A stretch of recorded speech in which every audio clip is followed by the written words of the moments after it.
Welcome back to the deep dive. You know, there is a very specific, a very sharp kind of agony that's pretty much reserved for the fantasy. It isn't the agony of a bad ending, though. Lord knows we have certainly tasted that bitter draft. No, it's the agony of the void. The empty space. Yeah, it's staring at that empty space on the bookshelf where spine is year till the dust starts to settle, thicker than the ink on the board. The long watch, as the Night's Watch might say. Yeah. A very, very long. Exactly. The watch that never ends. And we are talking, of course, about the white whale of modern literature, the winds of winter. And look, I think for the last decade, the narrative we've all sort of accepted, the polite narrative, let's call it, is that George R.R. Martin is just a slow, meticulous writer. The garden takes his time. Right. The show overtook him, he got a little stuck, and he's just grinding away at his own pace. It'll be done when it's done. That is absolutely the narrative that lets us sleep at night. I mean, it suggests that the book is still inevitable, just delayed. It maintains this illusion of... But today we are going to disturb them. We are digging into a stack of materials that paints a much more complicated and, frankly, a much darker picture of what is happening down in Santa Fe. It really is. We are analyzing a breakdown by sci-fi author and commentator John Del Arroz, and we're pairing that with a forensic timeline of interviews, blog posts, and some pretty persistent industry rumors. And the picture that emerged suggests the delay isn't just about writer's block. No, not at all. The theory we are unpacking today suggests that the delay is actually a trauma response. Trauma response to what? The core premise here is that the disastrous meme-level reception to the Game of Thrones Season 8 finale didn't just annoy George R.R. Martin. It fundamentally broke his writing process. So the idea being that the bad ending we saw on HBO King Bran, Mad Queen Dany, the whole bell-ringing catastrophe, that wasn't a fabrication by the showrunners, that was the book ending. Precisely. And now he is frantically trying to reverse engineer a completely new ending for a story that has been building toward that specific climax for 30 years. That is a massive, massive claim. Because if that is true, it means the book we are waiting for isn't just late, it's being rewritten from the foundation up. It challenges everything we think we know about the relationship between the author and the adaptation. And we have some very specific evidence to support that. We're going to look at the Santa Fe Summit of 2014. We'll dissect the butterfly effect defense that George uses to explain all the changes. And we're going to look at a persistent industry rumor that the book was actually finished years ago. Finished and then pulled back. Exactly. So if you're still holding out hope that the winds of winter will fix everything and prove that the showrunners just went rogue, you might want to pour yourself a strong drink. We are going to find out if A Song of Ice and Fire can actually be saved, or if the showrunners really were just faithful executioners of a flawed plan. Let's dive in. Let's do it. Okay, so to really understand where we are now, I think we have to look at how the story about the story. Because George hasn't always said the books would be wildly different. No, and that's really the smoking gun regarding this narrative shift. If you go back to the early days, say 2011, 2012, even 2013, the mantra from Martin was always fidelity. Right? He was super involved back then. Oh, heavily involved. He wrote scripts for the early seasons, like the Battle of the Blackwater, which is still one of the best episodes. The message to the fans was very, very clear. This is my story on screen. Trust the process. But recently, and you can really pinpoint it to a very telling interview with The Hollywood Reporter, the tune has changed completely. Drastic. Now, the key word is divergent. In that interview, Martin is explicit. He says the book ending will be significantly different from the show. He didn't just say a little different. He said significantly. That's the word he used. Yeah. And he went out of his way to emphasize that characters who died in the show will survive in the books, and characters who survived, well, they might. Which, on the surface, that sounds fantastic. I think most listeners hearing that would think, okay, thank God.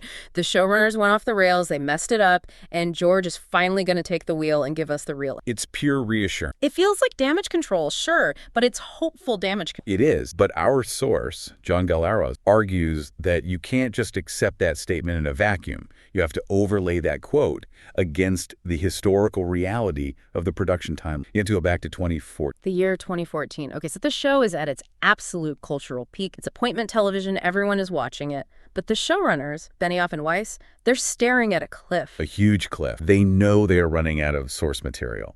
A Dance with Dragons is done, and Winds is, well, it's nowhere in sight. The wait had already begun. Right. So Benioff and Weiss fly out to Santa Fe, New Mexico. This isn't a rumor. This is a matter of public record. They didn't just have a Zoom call or send an email. They went to George's house for a summit. And this wasn't just a, hey, let's grab lunch and chat kind of visit. No. This was a multi-day story conference, a week-long sit-down. Their stated objective, what they told everyone, was to map out the endgame. They explicitly said they needed to lay the groundwork for the ending because they knew they were going to surpass the books. They needed the roadmap. They needed the roadmap. And George gave it to them. George admitted this at the time, right? I remember reading about this. He did. He said he gave them the broad stroke and the major beats of the ending. Now, I want you to stop and think about what broad strokes means in a professional writer's. Yeah, it doesn't mean I think Jon Snow might do something cool. Not at all. It means structural tentpoles. It means Bran becomes king, Daenerys burns King's Landing, Jon kills Daenerys. These are the big, non-negotiable plot points. Those are the anchors. Exactly. If you are outlining a season of television based on an author's notes, those are the anchors you build everything else around. The showrunner's goal, at that point, was to be faithful. They wanted to stick the landing that George had built. So here is the contradiction that Delarose is highlighting. If they spent a week in 2014 extracting the ending from George so they could remain faithful, then the ending we got on TV, the one that the internet universally reviled, was George's end. You cannot have it both ways. You can't say, I sat down with them for a week and told them exactly what happens in 2014, and then turn around in 2022 and say, oh, they just made up a terrible ending that has nothing to do with my book. It just doesn't track. Well, let me play devil's advocate here for a second. Couldn't broad strokes be open to interpretation? I mean, maybe George said Bran becomes king, and he meant it in some kind of mystical Fisher King restoration of magic sense, you know, involving the weirwood trees and the history of Westeros.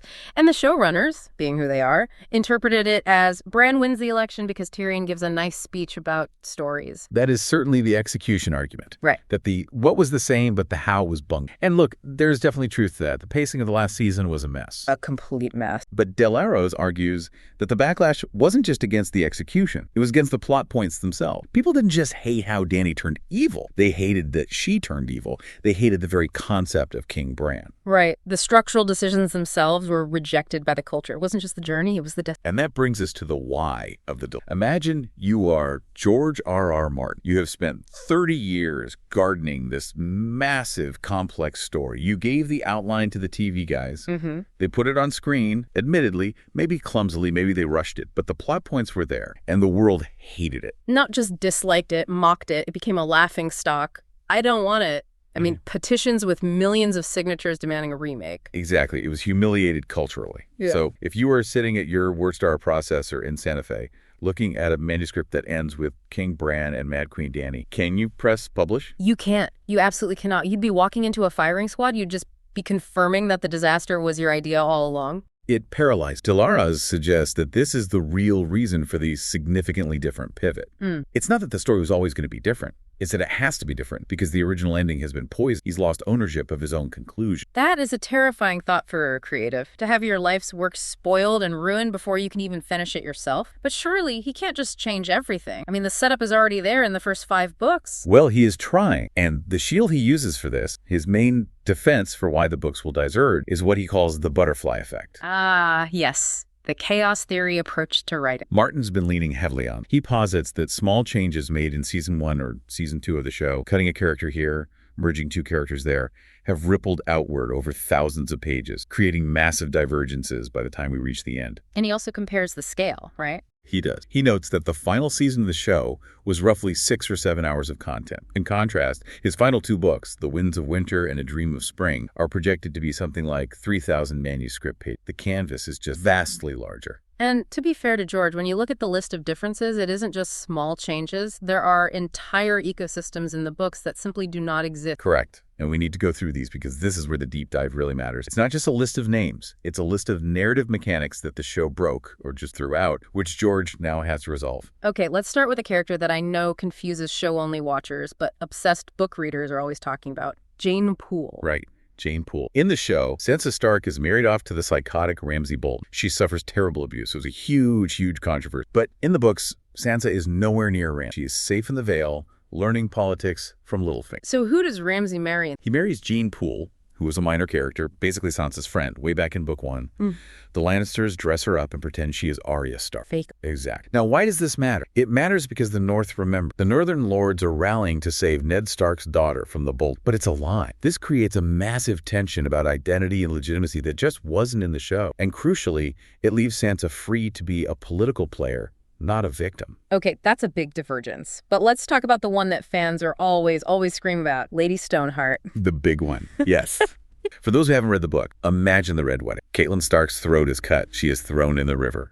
In the show, that's the end of Catelyn Stark. Tragic. Final. The end of her story. In the book, not so much. 3 days later, her bloated body is pulled from the water by a direwolf and found by the Brotherhood without banner. She is resurrected by Lord Beric Dondarrion, who gives his life for hers. But she isn't Catelyn anymore. She's not the motherly figure we knew. No. She is a mutilated, vengeful revenant. She can barely speak because her throat is still flashed open. She takes over the Brotherhood and begins a campaign of hanging every Frey and Lannister she can find. She's pure, unadulterated vengeance. Wow. Now, why does her act break the show's ending? How does that specific butterfly change? Think about Jaime Lannister and Brienne of Tarth. In the show, their arcs just sort of meander in the later seasons until they sleep together, and then Jaime abruptly runs back to Cersei to die by, falling rocks. It felt so cheap. A total waste of a redemption arc that had been building for years. A complete waste. But in the books, currently, Brienne has been captured by Lady Stoneheart. Stoneheart puts her on trial and gives her a choice. Sword or noose, take the sword and kill Jaime Lannister, or hang. And what does she choose? The book cuts away after she screams a word. We think it's sword. And the last we see of Jaime, Brienne is luring him into a trap set by Stoneheart. That is infinitely more complex. Jaime isn't just deciding to go back to Cersei because he feels like it. He is walking into a direct confrontation with the consequences of his family's sin, embodied by the zombie of the woman he wronged at the very beginning of it. Exactly. You cannot have the same ending for Jaime if he is being judged by Lady Stoneheart. That butterfly beats its wings, and the whole Lannister endgame, the entire emotional calculus is different. Okay, let's look at another mask. I'd say this is probably the biggest structural omission from the show. The fake Targaryen, Aegon VI. This is the one that arguably breaks the Daenerys plotline completely. In the books, Tyrion travels with a young man named Young Griff, who claims to be Aegon Targaryen. The son of Rhaegar, the baby whom everyone thought the Mountain killed during Robert's rebellion. The very same. So you have a legitimate heir with a better claim to the throne than Daenerys. A better claim, a male heir, which matters in Westeros, and this is the part. He is getting to Westeros first. Yes. He has already landed the Golden Company in the Stormland. He is conquering castles while Dany is still messing around with the politics of Meereen. This changes the entire dynamic of Daenerys' invasion, doesn't it? In the show, she comes to Westeros to save it from the evil, wine-sipping Cersei. It's a pretty clear-cut good versus evil fight until she just snaps. Right, but in the books, if she arrives and finds a perfect prince sitting on the Iron Throne, a Targaryen who was raised to be a good king, who the small folk are starting to love, who has restored the dynasty, then she isn't a liberator. She's a usurper. She's a usurper. Oh, wow. That explains the Mad Queen turn so much better. I mean, if she has to attack a beloved relative to get the throne, that drives the paranoia. That drives the fire and blood mentality. Exactly. In the show, she snaps because she sees the Red Keep and hears some bells. It felt so unearned. In the books, she would snap because the people reject her for a false dragon. It makes the burning of King's Landing a tragic necessity of war in her mind, not just a psychotic break. And the showrunners cut Aegon, probably to simplify the plot, but in doing so, they removed the logical stepping stone for Dany's entire descent. Okay, let's talk about the magic side. The Iron. The show gave us Euron Greyjoy, who is basically, I don't know, a pirate in leather pants making bad jokes about finger in the bum. He was a caricature, a cartoon villain. Book Euron is terrifying. He's an eldritch horror villain. He drinks Shade of the Evening, the warlock wine that turns your lips blue. He has a suit of Valyrian steel armor. He captures priests and literally ties them to the prows of his ships while they're still alive. And most importantly, he has a magic weapon. Yes, he has sent his brother Victarion to Meereen with a literal magic horn, Dragonbinder. Dragonbinder, I remember this. It's a massive hell horn that burns the lungs of the man who blows it. The glyphs say it can bind dragons to the will of the horn's master. So in the show, the Night King kills a dragon with an ice javelin. It was a cool visual, but it felt a bit like a video game. Well, a bit random, yeah. In the books, there is a complex mechanism in play for the dragon to be stolen or controlled by magic. A whole plot line around it. So Victarion, who is this brutal, simple-minded captain, is sailing to Dany with a way to hijack her nuke. Yes. And Victarion thinks he's going to trick his brother Euron and take the dragon for himself, but he's almost certainly playing right into Euron's much more sinister hands. This adds a chaotic third party to the dragon equation, show completely ignored, changes the balance of power entirely. And then you have the Dorne plot. Oh, don't get me started on the show's Dorne plot. Bad Pussy and the Sand Snake. It was arguably the lowest point of the entire series. It was rough, really rough. In the books, you have Arianne Martell, the heir to Dorne. She is a POV character, actively plotting to seduce Aegon VI, the fake Targaryen, to make herself queen. You have a character named Darkstar, this robed knight trying to start a war. It's a political thriller. In the show, it was a bad action. And unicorns. I have to ask about the unicorns. George mentioned unicorns. Yes. He explicitly mentioned unicorns of a sort will appear in the books. Now, they are likely on the island of Skagos, which is where Rickon Stark has been hiding. So they aren't like pretty ponies with horns. Probably not. Think more like giant, hairy, goat-like beasts that impale people. That's more his style. Okay, so when you stack all this up, zombie Catelyn Stark, a rival Targaryen king, a dragon-controlling horn, a deep Dorne conspiracy, and unicorns. George's argument is, how can the ending be the same? The board is completely different. It is a strong defense. The pieces are in very, very different places. But does John Del Uros buy it? Does he buy that these butterflies are the reason for the delay, or is it just a smokescreen? He views it largely as obfuscation, a convenient excuse. He points to Martin's own answer on his blog when a fan asked, is the ending the same? And Martin wrote, yes and no, and yes and no, and yes and no. That is the most non-answer I've ever heard. It sounds like a politician trying to avoid a scandal. It is the answer of a man trying to keep his options open. Del Uros argues that this ambiguity allows Martin to distance himself from the show's failure while still acknowledging the shared DNA. Because here is the rub. Even with Lady Stoneheart, even with Aegon, if the climax, the big three thing, Bran is king, Dany dies, Jon goes north, if that is the same, then the butterfly effect is just decoration. It's just taking a scenic route to the same cliff. Precisely. Which brings us to the most controversial, spiciest part of this deep dive. We're moving from literary analysis to industry gossip, but it's gossip that connects a lot of dots. Okay, we have to treat this with caution, obviously. Absolutely. This is not confirmed fact. Yeah. But Del Uros cites insiders at the publishing industry, and the claim they make is, well, it's explosive. What is the claim? The claim is that The Winds of Winter was actually finished and turned in years ago. Whoa. Finished, like done, sitting on an editor's desk, ready for spell check. Allegedly. The rumor is that the manuscript was completed, or at the very least, extremely close to completion, right around the time the show was ending. The timeline lines up. It matches up perfectly with when George was saying things like, if I don't have it by Worldcon, you can imprison me on an island. He thought he was done. He was confident. So why didn't we get it? What happened? Season 8 happened. The theory states that Martin saw the reaction. He saw the vitriol. He saw people canceling their HBO subscriptions. He saw the meme, and he panicked. He pulled the book back. He recalled the manuscript. The theory is that the version he had written was too similar to the show. It had King Bran, it had the Mad Queen, and he realized, if I release this book now, in the middle of this firestorm, I will be crucified. That actually makes a terrifying amount of sense. If you spent 10 years writing a book and the TV adaptation spoils your ending and everyone hates it, you can't just look. You'd be destroying your own legacy. Exactly. Yeah. This supports the whole backtrack theory we started with. It suggests he isn't struggling to finish the story. He is struggling to rewrite a finished story to avoid a public relations disaster. But is that plausible? I mean, can you really keep a finished manuscript that big a secret? In the publishing world? In the general publishing world, probably not, no. But for George R.R. Martin, yes, he is the golden goose. He is a one-man industry for his publisher. If he tells them, this ending will kill the franchise, I need to fix it, the publisher waits. They don't want a flop. They want the best-selling book of the decade. They'll give him all the time he needs. So the last 5 years haven't been him procrastinating. They've been him frantically trying to undo his own plot. And Del Uros describes the current "it will be different" narrative as a coping mechanism. He's reacting to the meme-level failure of Season 8. The quote from the source is telling, he can't write that ending at this point. The cultural well has been poisoned. Even if it was the ending he planned since 1991, it's now the bad TV ending. He's lost ownership of it. It completely recontextualizes everything. It means he isn't just fighting writers. He's fighting a ghost. The ghost. And that ghost has him cornered, which leads us to the structural nightmare he is living. We often call George a gardener. Right. As opposed to an architect. An architect plans everything out before they start building. A gardener plants a seed, a character, a plot line, and just kind of waters it to see how it grows. It creates very organic, lifelike story. But gardens need pruning, and the Azores argues that George's garden has become a jungle. The gardener's trap. Exactly. Yeah. Look at that list of butterfly effect characters we just discussed.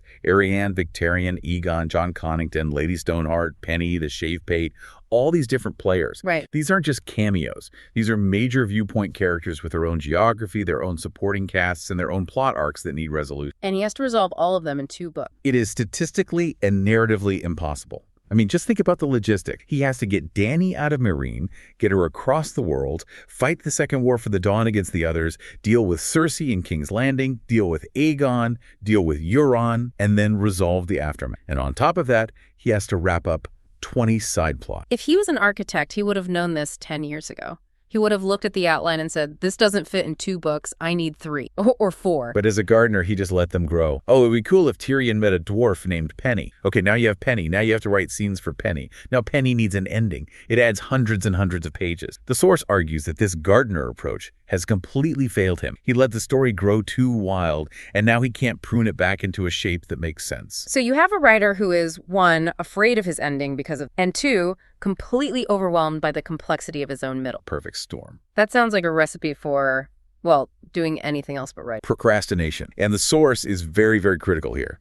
He lists the activities Martin is doing instead of writing Winds of Winter. I know this list. It's frustrating for fans to hear. He bought and restored a railroad. A railroad, a literal train. The Sky Railway in Santa Fe. It's a themed adventure train. He also bought a bowling alley. He opened a bookstore. He opened a bar. He is executive producing movies. He is working on Dark Winds for AMC. He is heavily involved in House of the Dragon and the Dunk and Egg Show. I mean, the list goes on. It looks like a man who is enjoying being rich and famous, which is his right. But or, to be more charitable, it looks like displacement activity. You know when you have a massive, terrifying deadline, like a thesis or a big project, and suddenly cleaning the grout in your bathroom with a toothbrush feels incredibly important? Well, absolutely. I have the cleanest kitchen in the world when I'm on a deadline. Buying a railroad is George's version of cleaning the grout. It is anything to avoid facing the manuscript that he knows is broken. That's a good way to put it. The source takes a very sarcastic tone here, mocking the trust the plan attitude some fans still have. The implication is, look at this man. Does this look like a man who is frantically trying to finish his magnum opus? Or does this look like a man who is quietly retired and is just enjoying his hobbies? It feels like he's filling his time with solvable problems. Fixing a railroad is hard, I'm sure, but it's solvable. There's an end point. Fixing A Song of Ice and Fire might not. Exactly. And let's dig deeper into the content of that fear. Section 5 of our source material looks at the fear of the ending.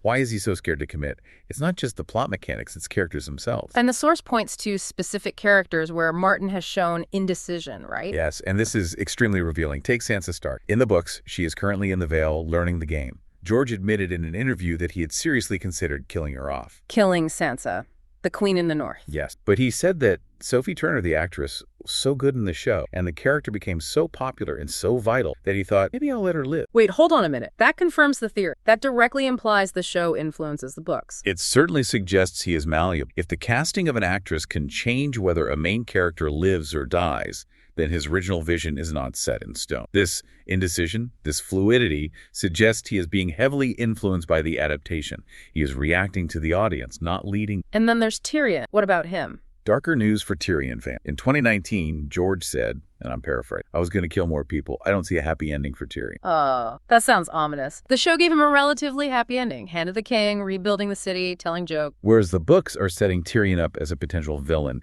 He's angry, bitter, missing a nose, he's assaulted women in Volantis, and he's dreaming of killing his sibling. If George sticks to his dark ending, Tyrion might die a monster. But again, will the audience accept that after Peter Dinklage made him a beloved, witty hero? It's the same trap. It's the Sansa trap all over again. If he writes the dark ending, people will hate it because they love show Tyrion. If he writes the happy ending, it feels like he's pandering to the show. And the source also critiques Martin's reliance on what he calls gore. What do they mean by it? The violence? Not just the violence, but the shock factor. The argument is that Martin's superpower as a writer has always been the shock. The capital S shock, the Red Wedding, Ned Stark's head rolling, the Viper getting his eyes gouged out. He builds engagement by stunning the reader. But you can't shock people who already watched the show. Exactly. If the big twist is Jon Snow kills Dany, well, we all saw it. It's not shocking. It's just sad and a bit disappointing. The source argues that because the element of surprise is gone, Martin has lost his primary storytelling. He needs to find a way to shock people who already know the spoilers. It's like trying to tell a joke when everyone already knows the punchline. You just kind of mumble through it. Or you try to change the punchline at the last second to surprise them, and it ends up not making any sense. That is the danger. So bringing this all together, we have a conflicting timeline of quotes from it's faithful to it's different. We have a list of missing characters that complicate the plot beyond belief. We have a very potent rumor that the book was finished and pulled because of fan backlash. And we have a writer who seems to be doing everything in his power, buying trains, making TV shows to avoid facing the mute. It paints a picture of a creator who is trapped. He's trapped by his own success, trapped by the adaptation, and trapped by the expectations of millions of fans. So what is the verdict? What does George R.R. think is going to happen? Do we ever get the book? The verdict from the source is incredibly bleak. He suggests Martin is on his last legs regarding this series. That sounds harsh. It is harsh, But the argument is that Martin may never finish it because he knows that no ending will satisfy the fans now. If he keeps the show ending, they hate it. If he changes it completely, it might feel unearned or like a cop-out. He's damned if he does, damned if he doesn't. So the path of least resistance is to simply not do it. To keep rewriting, keep gardening, keep going to conventions, keep starting new projects until time runs out. And the source had a pretty provocative thought about how it might actually end, didn't he? Yes, it was very cynical. He sarcastically suggested that Martin will just leave it to the winds, pun intended, or perhaps we'll all be waiting for ChatGPT to finish this series for him. Wow. ChatGPT, write me an ending where everyone is happy and all the plot holes are magically fixed. Or ChatGPT, write me an ending that makes sense of the narrative mess I left. It's a cynical take, for sure, but it reflects the deep, deep frustration of the fan base, the idea that the author is checked out, so maybe a machine could do a better job. That is a depressing thought, but it does raise a final question for you, and this is what you want today. We often demand perfection from these long-running series. We want the ending to pay off decades of emotional investment. We want it to be perfect. But given everything we've discussed today, the corner George is in, the pressure of the show, the structural mess he's created, ask yourself, would you prefer a flawed ending, right? A book that maybe has some plot holes, maybe has an ending you don't love, maybe feels a bit rushed, but is finished. It exists. Or would you prefer the perfect ending that never comes? The dream of a masterpiece that just stays a dream forever. It's the ultimate choice. A bad reality or a perfect fantasy. George seems to be choosing the fantasy of the unwritten book over the reality of the critique he knows is coming. And until that book hits the shelves, or doesn't, we are all just watchers on the wall, waiting for a dawn that might not break. Stay curious, everyone. And maybe, just maybe, let's agree that finishing is better than perfect. Catch you on the next Deep Dive.